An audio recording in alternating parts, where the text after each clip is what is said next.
गुरु प्यारी साध संगत जी, सभी को प्यार भरी राधा स्वामी जी। साध संगत जी, आपका हमारे YouTube चैनल में स्वागत है। साध संगत जी, इसको सुनने के बाद आपको पता चलेगा कि जब हम पूरी श्रद्धा और विश्वास के साथ बाबा जी का प्रसाद हर रोज खाते हैं तो क्या होता है। मिश्री के रूप में मिलने वाले इस प्रसाद में आखिर ऐसा क्या है जो हमें रोज खाना चाहिए। आज जो वाक्य मैं आपको सुनाने जा रहा हूं, ये बात संगत में से ही किसी ने बताई थी, और जब आप भी यह बात पूरी सुनेंगे तो आपको समझ आएगा कि हमारे सद्गुरु कितने महान हैं और कैसे वह हर पल हमारे अंग संग है। आप सभी से विनती है कि साखी को अंत तक जरूर सुनिए, और अगर अच्छी लगे तो कमेंट में राधा स्वामी जरूर लिखिए जी। यह बात एक सत्संगी परिवार की है, और इस परिवार के सभी सदस्य बहुत सेवा और सिमरन किया करते थे। परिवार के मुखिया और उनकी पत्नी पेशे से दोनों डॉक्टर थे, और इनकी 2 संतानें थीं। एक बेटा था जिसकी शादी हो चुकी थी, और बेटी छोटी थी। बेटा और बेटी दोनों ही बहुत ज्यादा सेवा और सिमरन किया करते थे। इस पूरे परिवार को बाबा जी पर अटूट विश्वास था। अब जब लड़की ने पढ़ाई पूरी कर ली तो उसके लिए यह लोग रिश्ता देखने लगे। यह चाहते थे कि कोई अच्छा सत्संगी परिवार मिल जाए तो बेटी की शादी कर देंगे, लेकिन वो कहते हैं ना कि शादियां तो पहले से ही लिखी होती हैं। हम कितनी भी प्लानिंग कर लें, मालिक की प्लानिंग के आगे हमारी प्लानिंग फेल है। तो इन्होंने बहुत से रिश्ते देखे, लेकिन कोई सत्संगी परिवार इन्हें नहीं मिला। फिर इनके एक रिश्तेदार ने इन्हें एक परिवार के बारे में बताया। वह परिवार सत्संगी तो नहीं था, लेकिन बहुत अच्छा परिवार था और भगवान को मानने वाले लोग थे, और लड़का भी पेशे से डॉक्टर था।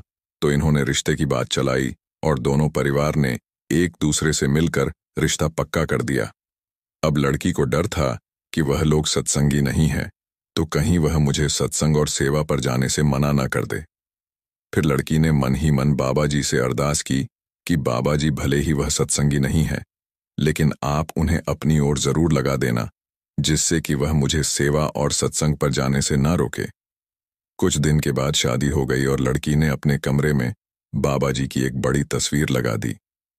जब शादी के अगले ही दिन लड़की की सास ने बाबा जी की तस्वीर को देखा तो उसने लड़के को सख्त हिदायत दे दी कि हमारे घरों में इंसानों को नहीं पूजा जाता। हमारे घर में हमने स्पेशल मंदिर बनवाया है जहां पूरा परिवार रोज सुबह और शाम को पूजा करता है, और जब हमारे रिश्तेदार घर आएंगे और इस सरदार की तस्वीर देखेंगे तो वह हमारे बारे में क्या सोचेंगे। ये कहते हुए उसने बाबा जी की तस्वीर को वहां से उतार दिया और लड़की को कह दिया कि यह तस्वीर वापस अपने मायके में दे देना, यहां इस तस्वीर की कोई जरूरत नहीं। अब लड़की की नई नई शादी हुई थी तो उसने भी चुपचाप अपनी सास की बात मान ली और बाबा जी की बड़ी तस्वीर को वापस मायके भेज दिया, और एक छोटी सी तस्वीर को अपने बेड के साथ टेबल पर रख दिया, और टेबल की दराज में बाबा जी की प्रसादी का पैकेट रख दिया। जैसे कि हम सब अक्सर बाबा जी के प्रसाद के 2 दाने रोज खाते हैं, तो लड़की ने 2 दाने प्रसाद खुद और 2 दाने अपने पति को खिलाने शुरू कर दिए।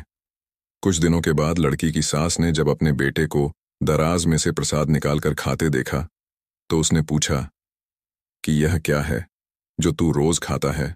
तो लड़के ने कहा कि पता नहीं मम्मी, ये शायद कहीं का प्रसाद है जो आपकी बहू मुझे रोज देती है और खुद भी खाती है। ये सुनकर सास को गुस्सा आ गया और उसने उसी समय लड़की को बुलाया और कहा कि यह क्या, तुम मेरे बेटे पर टोना टोटका कर रही है, क्या मिलाया है इस मिश्री में तूने। तो लड़की ने कहा, मम्मी जी, यह हमारे सतगुरु का प्रसाद है और मैं यह हमेशा से खाती आ रही हूं। तो लड़की की सास ने गुस्से से कहा कि यह सब खाना है तो खुद खा, मेरे बेटे को खिलाने की जरूरत नहीं है। तो यह कहकर सास वहां से चली गई। लड़की की सास के ऐसे बर्ताव के कारण ही इस परिवार की अपने पड़ोस में रहने वाले एक परिवार से लंबे समय से नोकझोंक चल रही थी। आए दिन लड़की की सास उस परिवार के साथ लड़ाई करती थी, और अब ऐसा ही बर्ताव सास ने लड़की के साथ भी करना शुरू कर दिया था। हर समय लड़की को छोटी मोटी बातों पर बहुत कुछ सुना देना सास के लिए आम हो गया था। जब लड़की संडे वाले दिन सत्संग पर जाने लगती तो सास उसको कोई न कोई काम दे देती जिससे कि वह सत्संग पर न जा सके। एक बार दिल्ली में बाबा जी का भंडारा था तो लड़की के माता पिता ने लड़की और अपने दामाद दोनों को ले जाने के लिए लड़की की सास से बात की, तो लड़की की सास मना नहीं कर पाई। लेकिन जिस दिन जाना था उससे ठीक 1 रात पहले लड़की की सास बीमार होने का नाटक कर दिया, जिससे कि लड़की और उसका बेटा भंडारे में ना जा सके। और हुआ भी ऐसा ही। जब लड़के ने देखा कि उसकी माँ की तबीयत अचानक बिगड़ गई है, तो उसने लड़की से कह दिया कि ऐसे माँ को छोड़कर हमें नहीं जाना चाहिए। तो यह सुनकर लड़की को बहुत बुरा लगा।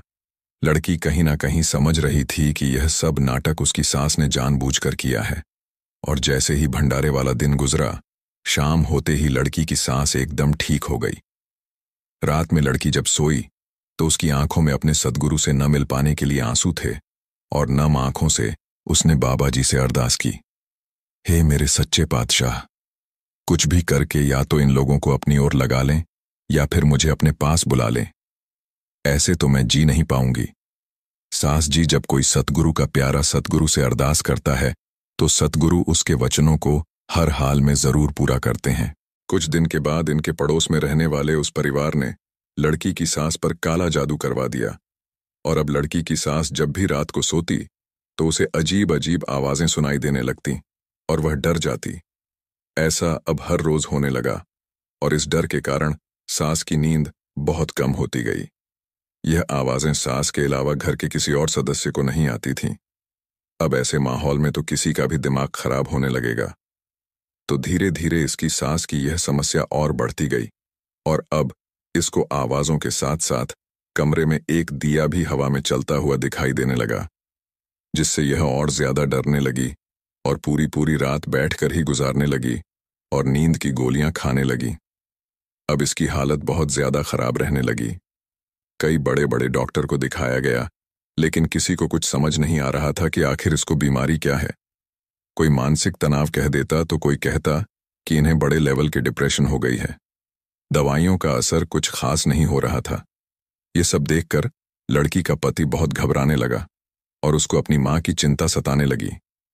जब घर के इतने बुरे हाल हो गए, फिर एक दिन डरते हुए लड़की ने अपने पति और सास से पूछा कि अगर मैं आपको कुछ करने को बोलूं तो क्या आप कुछ दिन के लिए वह काम कर सकते हो? तो सास ने कहा, जब सारे जहान के डॉक्टर मुझे ठीक नहीं कर पाए तो तू क्या कर लेगी? लड़की ने कहा कि मुझे पूरा विश्वास है, अगर आप मेरी बात मान लेती हैं तो आप कुछ ही दिनों में ठीक हो जाएंगी। तो सास ने कहा कि ठीक है, मैं तेरी बात मान लूंगी।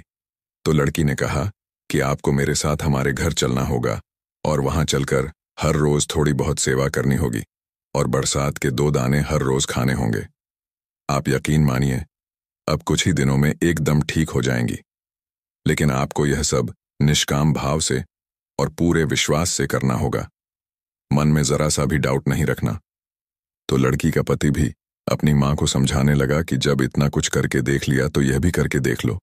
तो लड़की की सास मान गई और लड़की के साथ सत्संग घर जाने लगी, और वहां जाकर वह पौधों में पानी देना की और साफ सफाई करने की सेवा करने लगी और रोज प्रसाद खाने लगी। सेवा करके सास को खुद ही अपने अंदर एक बदलाव सा दिखाई देने लगा, और अब जो उसके घर में आवाजें आती थीं वो सब आनी बंद हो गई। अब उसको न तो नींद की गोली लेने की जरूरत पड़ती और न ही बैठकर रात गुजारने की। उसने खुद ही अपने अंदर काफी सारे बदलाव देखे, और अब सास पर सेवा का ऐसा नशा चढ़ गया कि एक दिन लड़की की तबीयत थोड़ी खराब थी तो सास अकेले ही सत्संग घर जाकर सेवा करने लगी। यह सब देखकर लड़की बहुत खुश हुई, और फिर एक दिन लड़की कहीं बाहर से घर पहुंची तो उसने देखा कि बाबा जी की एक बहुत बड़ी फोटो घर के ड्राइंग रूम में दीवार पर लगी हुई थी। यह देखकर लड़की बहुत खुश हुई और पीछे से उसकी सास कहने लगी कि तेरे सद्गुरु वाकई में ही बहुत ताकतवर हैं और यह फोटो अब हमेशा यहीं लगी रहेगी।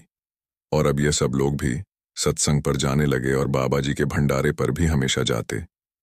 संगत जी, जब मालिक ने किसी को अपनी ओर लगाना होता है तो कोई ना कोई जरिया जरूर बनता है। अब मालिक ने इस परिवार को अपनी ओर लगाना था तो एक सत्संगी लड़की को इनके घर भेज दिया, और लड़की की अरदास भी मालिक ने सुन ली। साध संगत जी, ये थी हमारी आज की साखी। संगत जी, ऐसी और साखियां सत्संग की वीडियो देखने के लिए चैनल को सब्सक्राइब जरूर कर लेना और बेल आइकन को भी जरूर दबा देना, ताकि हम जो भी नई वीडियो अपलोड करें सबसे पहले आप तक पहुंच सके। राधा स्वामी जी।